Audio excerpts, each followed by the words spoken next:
Wasn't it? Yes. Okay. And David was living there. Okay, why don't we go ahead and get started? It's a wonderful turnout. Thank you, Missoulas. This is our fourth of a series of 4 community conversations, and this probably about doubles our biggest crowd, so this is wonderful. My name is Christine Kaufman. I'm with the Montana Human Rights Network, and up here with me are 3 or 4 other groups represented here who will be resource people for us this evening. Gail Gucci is representing NARAL, Montana NARAL, Sandy Hale, Pride, Sandy Oettinger, the Women's Lobby, and Corky Bush, Montana Association for Civil Rights and Affirmative Action. I didn't say it was short. That's right. And we also want to thank our co-sponsors, the Jeanette Rankin Peace Center here in Missoula, the Montana Alliance for Progressive Policy, Women's Voices for the Earth, WORD, Missoula Advocates for Social Justice, the Montana Community Labor Alliance, and the BPW of Montana, Business and Professional Women. And Missoula Community Access Television. Thank you. Yay.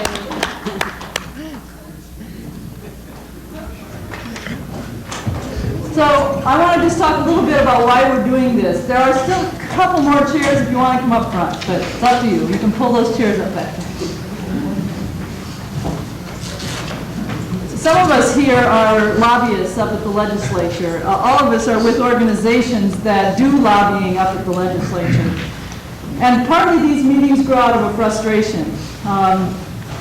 We are up there trying to convince people of things that they will never be convinced of. It's pretty frustrating, and it feels like a kind of a waste of resources to spend our time trying to grab people in the hallways and convince them to vote somehow differently than their minds are already made up to vote. We believe that we could be more effective if we were out talking to people and listening to what people have to say and letting you know our perspective on what's going on at the legislature. And also being able to take back your perspective to the legislators up there. There's an attitude up there that really there aren't enough rights to go around. I'm talking here about very basic human rights. And if you give somebody some rights, you have to take them from somewhere, which is really not the way it works, as you all know. That everybody has basic rights, and it's really the role of government to protect those rights for anyone. For everyone, and particularly to keep the majority from trampling on the rights of the minority. We're doing this in the context of the legislature going on, but our sole purpose here is not simply to get you to make a phone call. We hope you do that. We hope you write letters, we hope you make phone calls, we hope you talk to each other, write letters to the editor, and so on. But we're hoping that something bigger can come out of this as well, that this is not just focused on the next 2 months or the hearings coming up later this week, but it's focused on building a progressive vision for Montana. The groups represented here tonight are doing this publicly and together because we feel like we're stronger that way. It's not that we're all going to suddenly start working on each other's issues. That's not what this is about. It's approaching our work with an awareness that our issues are all connected to one another. Gay rights, welfare reform, civil rights for all Montanans, reproductive choice. There's a connections between the attacks that are coming on all those basic rights that we want to acknowledge in these meetings.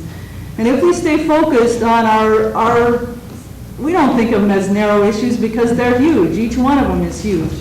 But if we stay focused just kind of down the path line we're going, we can miss those connections. And if you look at our opponents, the people that are working against us, they're kind of spread across a whole lot of issues. And I think we need to at least have that awareness in the progressive movement, that there are lots of issues out there and they are connected in many ways. If you think of all of these progressive issues that I've mentioned, gay and lesbian rights, civil rights, reproductive choice, economic justice for women, and also think about the other kinds of progressive issues like environmental protection, public education, workers' rights, and those kinds of things. If you can imagine all those things lined up on the top of a wall, and the wall is called democracy. The right wing doesn't really have sharp shooters just trying to pick off one or maybe two of those. They've got a cannon kind of aimed at the middle of the wall, and when it goes down, we're all going to go down together. So that's the kind of connecting thinking that we want to be doing tonight. The right wing really does not have the right answers about much. And I think this presents us with our biggest opportunity, really. If you think about their definitions of family and community and morality, almost all of us are excluded. I mean, we really don't have a place in their picture. If you think about who they think ought to be making decisions about our lives, mostly it's not people like us. So that, I think, gives us a huge opportunity to try to organize all those people that are outside the definition of what the right wing has set out as you know, their definitions of family and community and so on.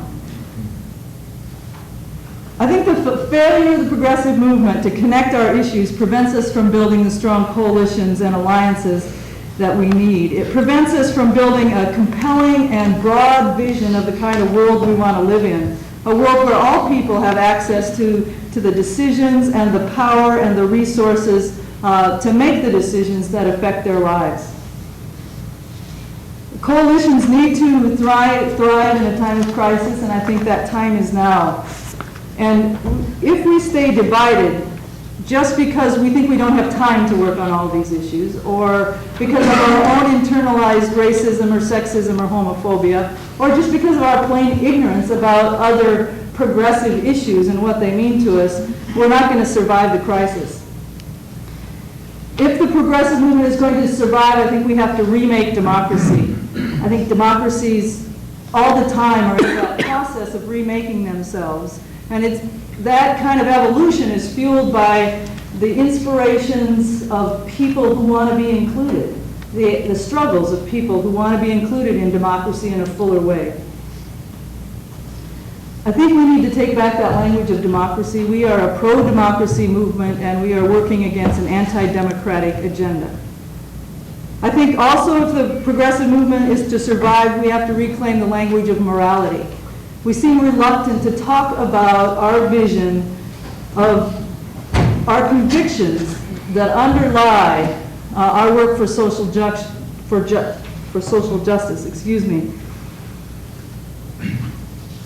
We believe that every person counts, that every person has dignity, every person deserves respect and equal treatment and justice, and that's a very moral vision, and we need to hold it up that way as a moral vision. I think we'll succeed when we touch not only the minds but the spirits of Montanans. I think it's no accident that a piece of this attack on the basic rights of Montanans is, a piece of it is to defund the arts, or the public funding of the arts. Because it's that kind of thing that speaks to our spirit. And when art is not accessible to all people, and to the great diversity that's in Montana, the whole movement, a whole democratic movement can suffer because of that. We want to recognize that there are lots of groups that aren't here that would add a lot to this discussion. The environmental movement is not really represented here, although many of us are environmentalists. The workers' rights kind of issues, labor movement, isn't exactly represented here, although many of us and many of you are concerned about those issues. Part of that is just the practicalness, you know. There's only so much you can do in 2 hours, and as you'll find out when you get into your small groups, already there's way too much to do in this 2-hour period. You know, we could have Pride could have called a meeting to talk about gay marriage or gay civil rights, or the network could have called a meeting to talk about affirmative action, or you know, NARAL could have called a meeting. But what we think happens then is basically the people they contact are the people that are already pretty much involved in their organization, pretty much agree with them. So we thought by combining 4 mailing lists, we would get a little bit more mix, and maybe people who haven't normally worked on gay and lesbian civil rights, for example, might come here because of concerns about reproductive choice and be a little bit more educated on a variety of issues. We want this, of course, to be a safe place for people. But we think that we can begin to do some of this cross-issue education. And I'd like to just see a show of hands. I'm going to name kind of the 4 issues represented here. And if you could stick up your hand for the issue perhaps that you most identify with, or the mailing list that you were probably on that you got this mailing from, although you won't know that. But just to get a sense of what issue most likely brought you here. And if you want to put up your hand 2 or 3 times, that's fine too. Maybe some of you feel like you're kind of balanced. But for how many people was sort of civil rights and affirmative action the issue that brought them here? Okay. How about reproductive choice? All right. Women's economic issues. Gay rights. Great. Okay. So we've got a lot of people here interested in a lot of issues. Yeah. Can I add another one? Sure. And that is actually one of those things I'm talking about wall. It's First Amendment rights. First Amendment rights. And there's a coalition here in Missoula called Montanans Against Censorship. That's Okay. looking at that That. redefinition of obscenity bill. Yes. Thank you. All right. I am going to now turn this over to the resource people here.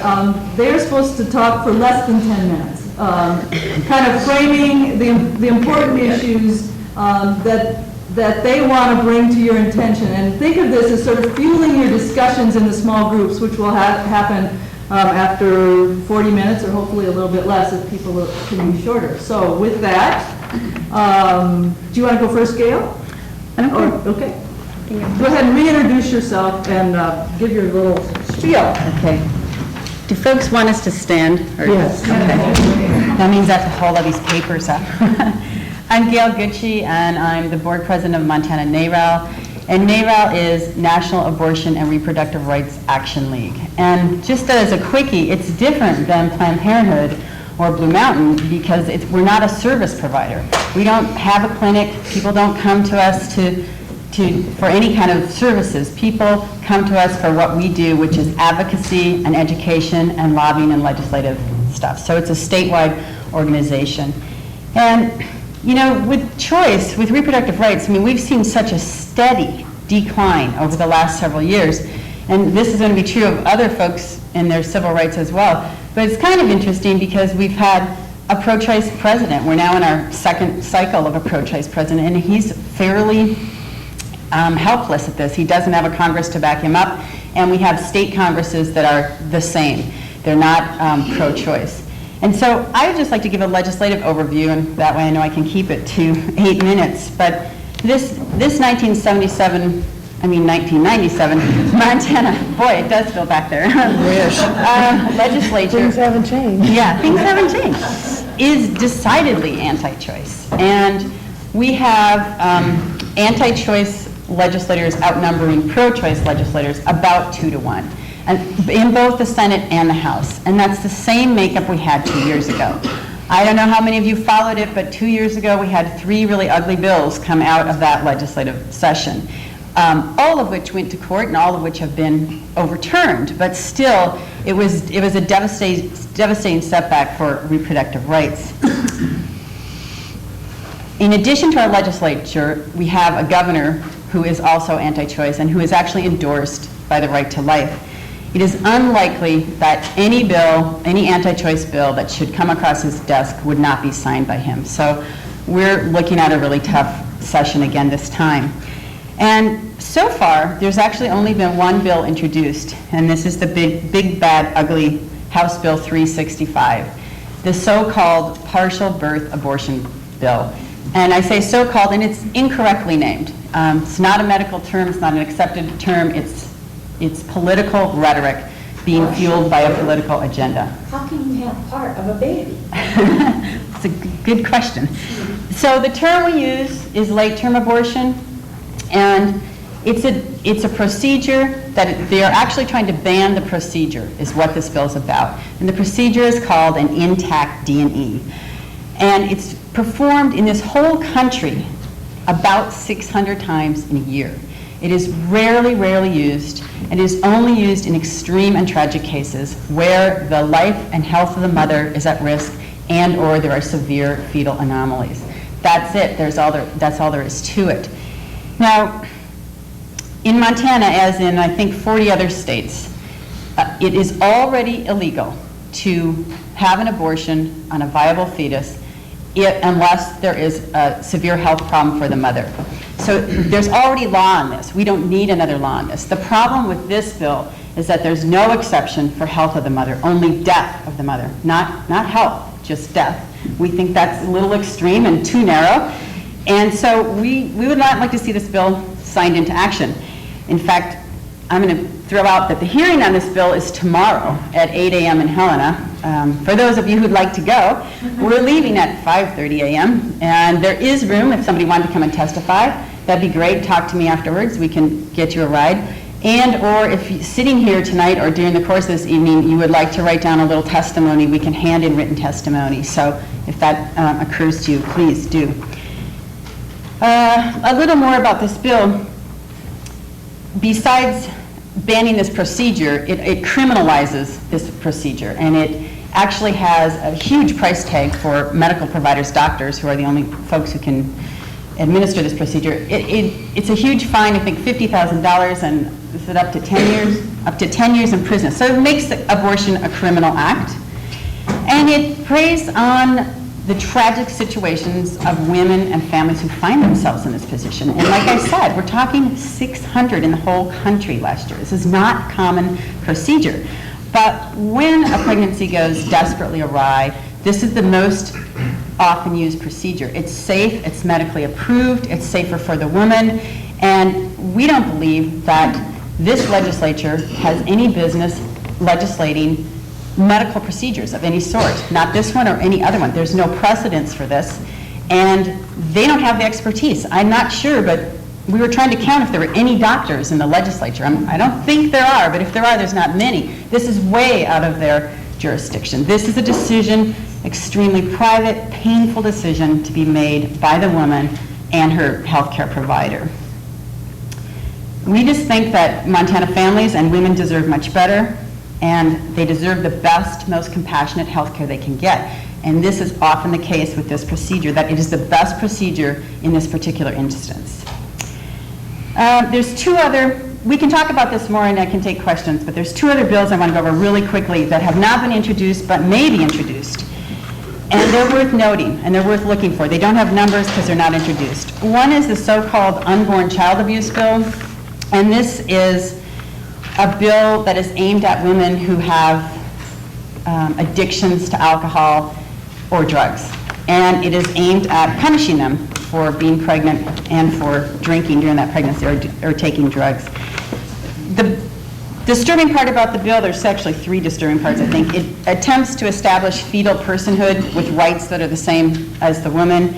It would likely prevent women who suffer from alcohol or drug addiction from actually seeking information, from seeking help, from perhaps even giving birth in a hospital if they knew they were going to be penalized, criminalized for this.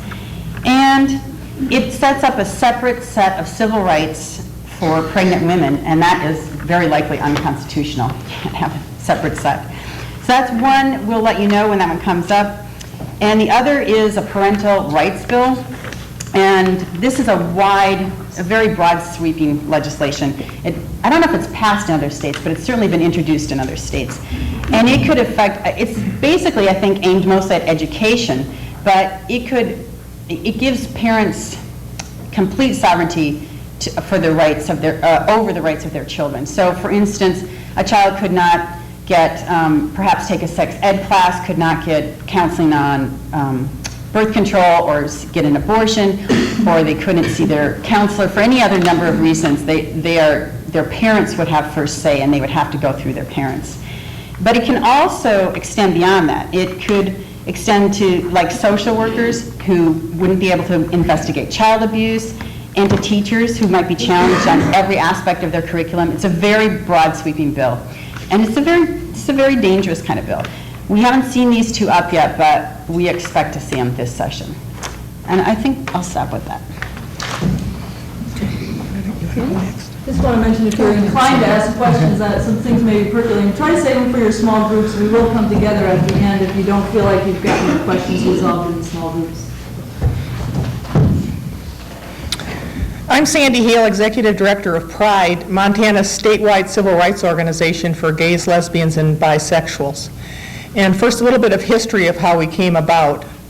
After failed attempts in the 1991 and 1993 state legislature to repeal the deviant sexual conduct statute, one of the most heinous anti-gay laws on the books in the nation, it was felt by many gay, lesbian activists and also our human rights allies, that Montana indeed did need a single public policy voice to advocate and support for the gay, lesbian, and bisexual community.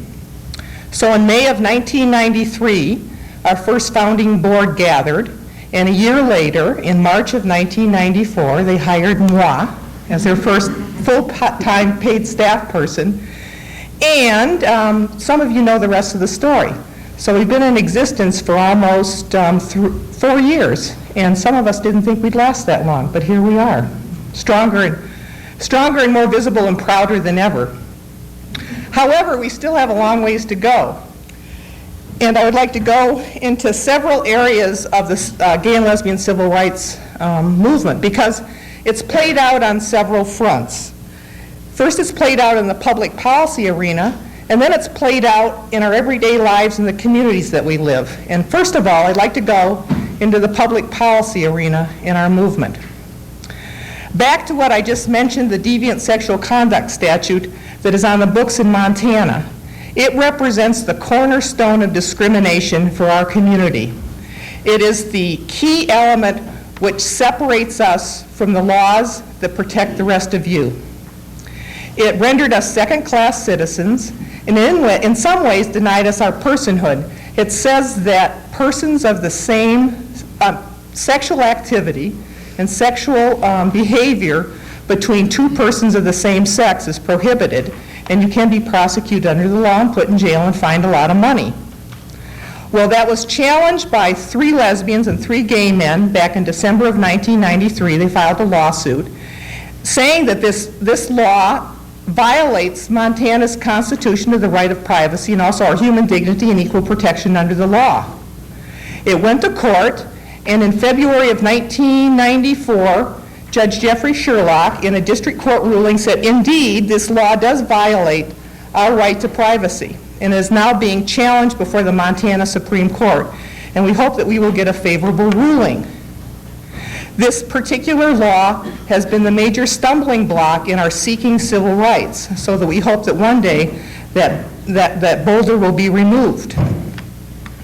The other area that we're fighting for right now is just basic civil rights and some survival things that all of you just take for granted. Right now in Montana, gays, lesbians, and bisexuals are protected from discrimination in employment, housing, education, and access to public accommodations.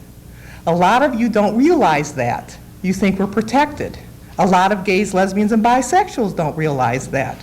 They think they're protected, unless, of course, you're one of the people who's lost their job after you've come out. Or if you're one of the people who has been kicked out of their house because you came out to your landlord or landlady. And that indeed does happen in Montana.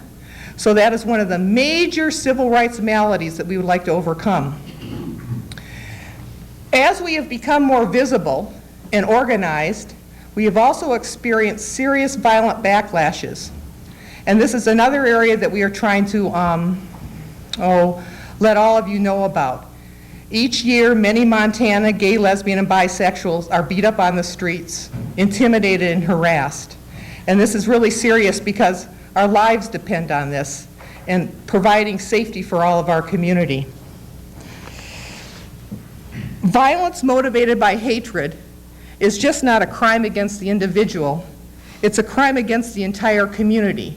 So when someone commits an act against a gay man or a lesbian because they're perceived as gay or lesbian, it isn't just against that individual, and that indeed is violence, and it's very serious.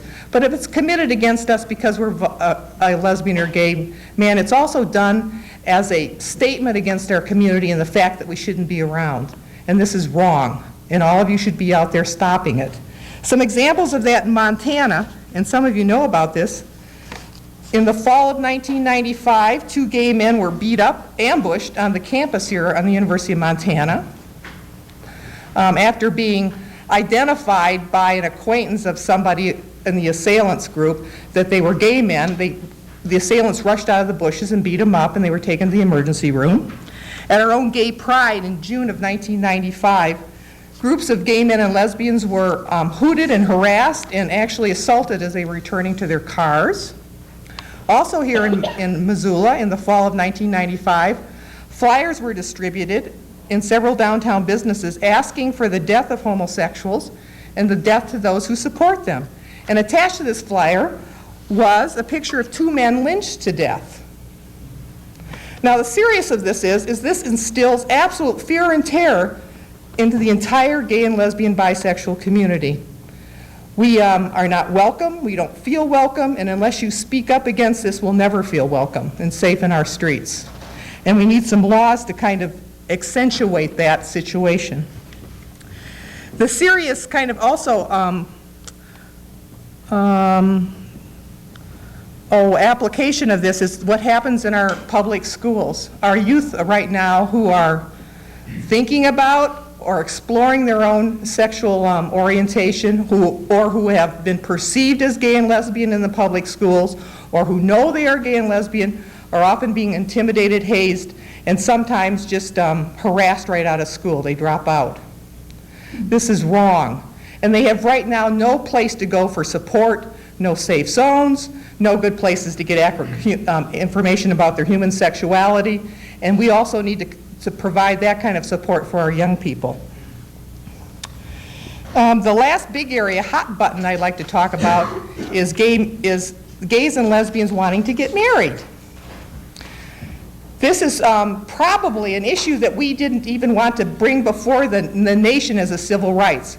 It's something that the religious right and political religious extremists have brought as a major issue before we ever wanted it brought before all of you. We wanted to be protected against discrimination on the job first, probably before we were allowed to get married. But since they brought it up, why not? It's a basic civil right.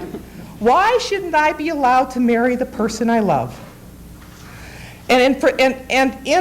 Indeed, many same-sex couples are already taking on many of the responsibilities of married couples. In fact, despite taking this responsibility, both economically and emotionally, we're often considered just roommates. We're denied visitation to our partners if they're sick in the hospital. We're denied family health benefits. We're denied some of those tax applications that all of you have. I don't know if they're benefits or not. But basically, we see it as a civil right. And we're not saying that your particular church can say, oh, I don't want to marry you, but we're saying that as a basic civil right between two people who love each other, why can't we be validated by the rest of you in a long-term committed relationship? What on earth is wrong with that? I'd like to close by saying that as I said, there's the public arena side of this, but there's also what happens in our communities. The gay, lesbian, and bisexual community needs to come out. They need to start overcoming their own internalized homophobia and come out and shake hands with all of you and say, here I am, I'm your fourth grade teacher. Here I am, I'm your accountant. Here I am, I'm your physician. And at the same time, all of you need to extend your hands and welcome them and say, this is a safe place for you to be. You can work in our schools, gay, lesbians, and bisexuals. You're welcome. You can work in my clinic. So it's a two-way street. All of you need to come out, and we also need to be welcomed by you. And that's kind of the ultimate movement that needs to happen. Public policy won't allow that to happen. You need to change your own minds and hearts.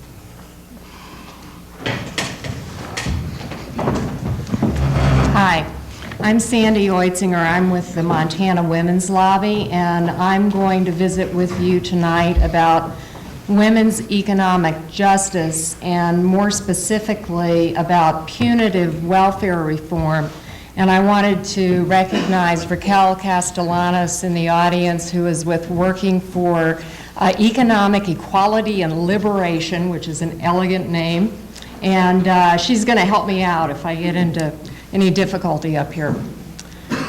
So to start, I want to ask you, how many of you have ever been in a grocery checkout line where food stamps were being used? Everybody in the line is looking at that basket, right? Why? Why? Because food stamp eligible people are visible in our community, and because at every level of the public relations arena, we're being told that we need to worry about this. Now, I want to tell you a companion story. In Helena, a couple of years ago, I was quite surprised, as many people were, to discover that there is a Superfund site in Helena. It's near a ball field, near a railroad track. And in fact, upon the discovery of that site, a railroad, which would have been very likely to end up paying for the cleanup of that Superfund site under existing Superfund law, came forward and volunteered to clean it up. And this was a big community to do, and we had reporters and health department officials and the little town meeting, and you know, the railroad lawyer was polishing his lapels, and you know, we were all recognizing what wonderful neighbors and corporate citizens we had with us. And before the ink had dried on that agreement, the attorney for the railroad, during the legislative session of 1995, was in a conference committee in the very last hours of the legislature, getting introduced an amendment which would reimburse volunteer corporate good citizens who clean up Superfund sites. And they were already on the list. So nobody is looking in that lawyer's basket, though. Nobody's looking in his basket. So, to close, I want to tell you that there is a fallacy brewing in Helena at the Capitol, and that is that you can shortchange welfare programs and shrink welfare rolls. And you know, that somehow or other this is not going to be punitive. And it's a fallacy, particularly when we think of it in terms of the painful scarcity of employment in the state of Montana. So I'm really looking forward to visiting with you tonight in our small gatherings so that we can try to frame these issues in a way in Montana that will result in economic justice for all. Thank you. Hi, my name's Corky Bush, and I am representing that long-titled Montana Association for Civil Rights and Affirmative Action. I also make my living as the Affirmative Action Officer at Montana State University in Bozeman, and I'm very pleased to be here tonight. And I want to try to accomplish a couple of things tonight. Specifically, I want to refer you to a petition that's coming around somewhere. I think Amy has it, and she's going to start it around, which is pretty self-explanatory, and I'll explain a little more. But it's basically petitioning the legislature to not to pass House Bill 303, which, among other really pretty evil things, will do the most evil thing, which is to remove Indian fee waivers from funding by the legislature. I want to try to explain some of the context in which equal opportunity and affirmative action legislation and guidelines operate in the United States. And the first thing that's important to realize, and Sandy has alluded to this, is that the basic civil rights structure of the United States does not cover everything. In fact, it only covers 13 of what would be an infinite number of attributes of people. And I'm going to tell you what they are. Their race, color, national origin, sex, marital status, parental status, age, disability, religion, creed, political organization or political belief, status as a Vietnam era veteran, and status as a veteran with disabilities. Now think about yourself, and even though the good news about that list is that everybody appears on that list in one regard or another. I mean, everybody has sex. I mean, I'm sorry. No, I misspoke. Everybody is asex. I guess that's what I need to say. And by being asex, everyone is covered by protection, protected from discrimination on the basis of sex, whether you're male or female. Everybody has a race, even though people who are Caucasian American don't normally think of themselves as having a race. Everyone has a race. So everyone appears on this list in some way or another. But the list certainly doesn't cover every attribute of a person's life or characteristics. And among the attributes that are currently controversial, that are specifically not covered by discrimination law, in other words, specifically not covered by federal discrimination law, they are citizenship, much under attack, and recently the protections on the basis of citizenship have been greatly reduced, multiracial heritage, language, you can discriminate against someone on the basis of their speaking Ebonics, and it looks like we're doing a really good job. Sexual orientation, sexual preference, transsexuality, reproductive status, which means if you happen to be of childbearing age, if you happen to be menopausal, it's perfectly legal to discriminate against someone because they're menopausal, or to discriminate against someone because they're fertile and transfer them out of a job in a chemical area and because you don't want to deal with any wrongful death suits. And that discrimination is found to be legal. Body morphology, it's perfectly legal to discriminate against someone because they're obese, because they're tall, because they're short, because they've got gray hair, because they're bald. This general category of body morphology is perfectly legal to discriminate against someone on those bases. On the basis of membership in the Communist Party, specific exclusions from the political organization, and it's perfectly legitimate to discriminate against people on the basis of socioeconomic class.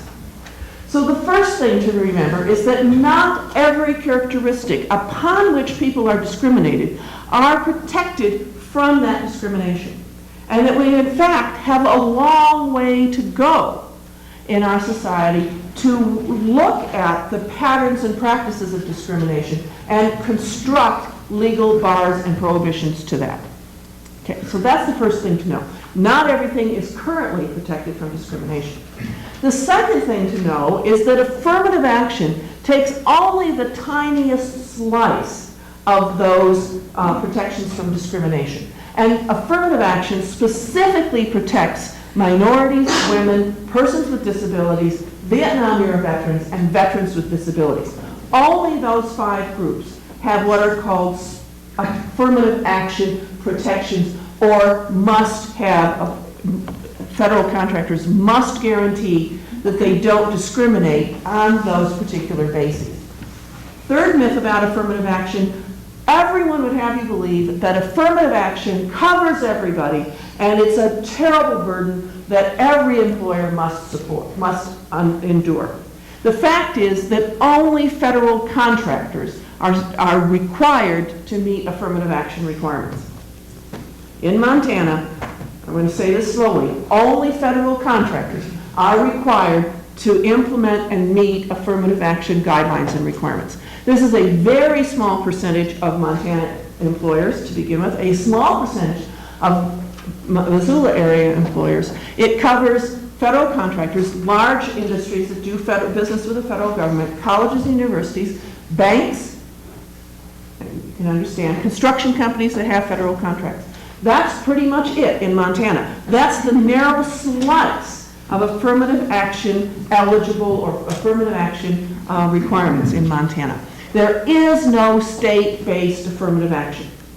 There are no state requirements similar to federal requirements that affect all Montana employers in any way whatsoever.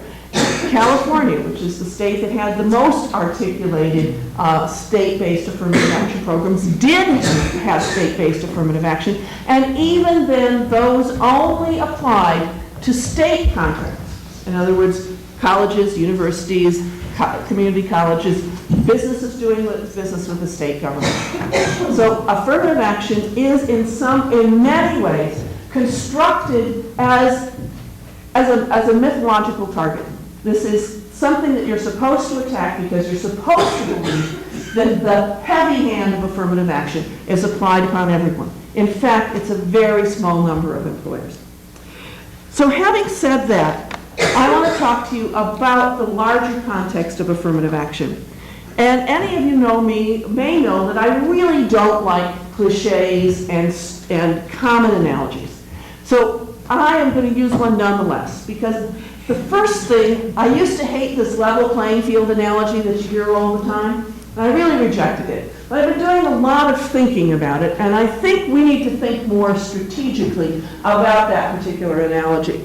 And to try to explain the large context of affirmative action, I'm going to be talking about, and in terms of that analogy.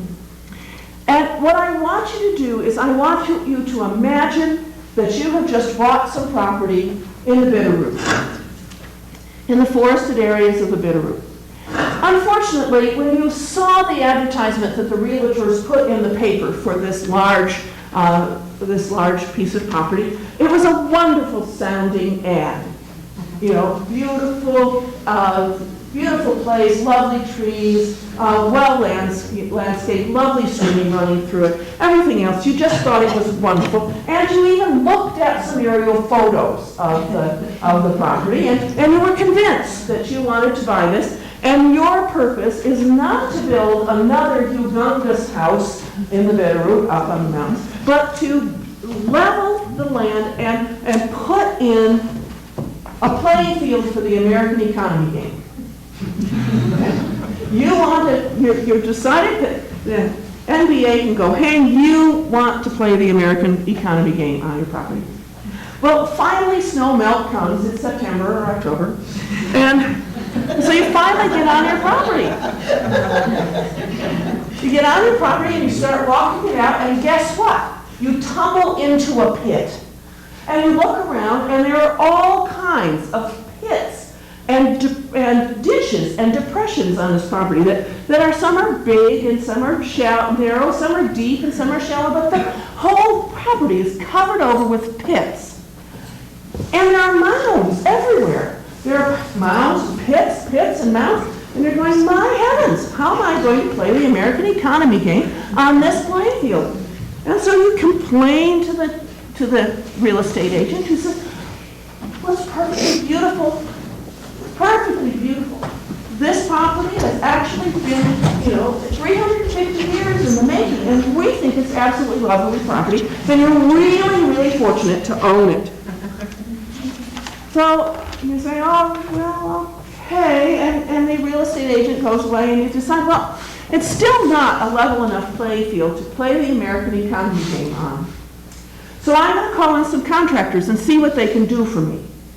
So you dial up a contractor, and the contractor comes, walks out the property with you and says, my gosh, this is beautiful property.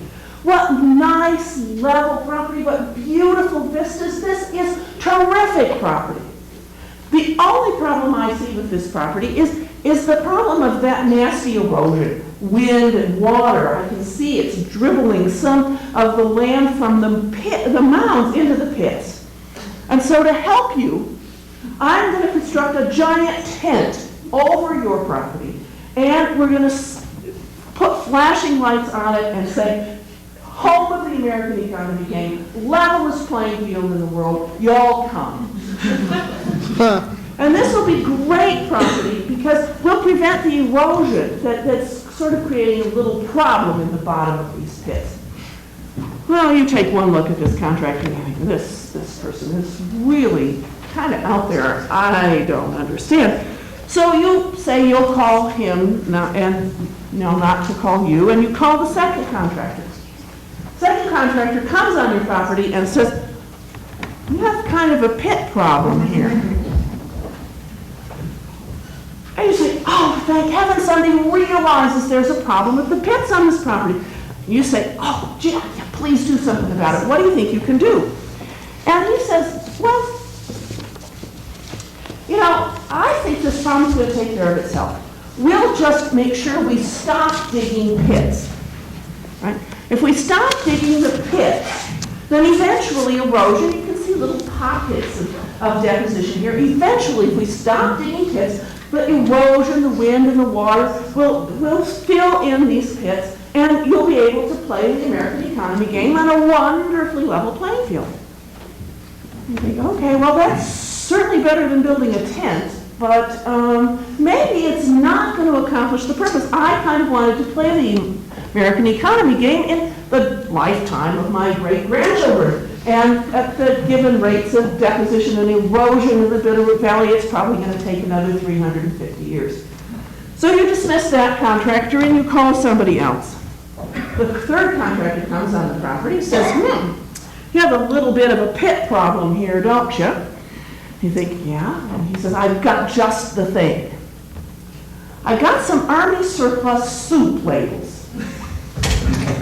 And my idea is that everybody who comes on your property, who works for the federal government or has any relationship to the federal government as a contractor or something, we'll give them a ladle. And we'll ask them to carry in a ladle full of dirt and dump it in the pits. Well, you think, well, that's certainly better than building a tent, and it's somewhat better than the natural process of erosion, but it doesn't really seem like it's going to do very much very soon.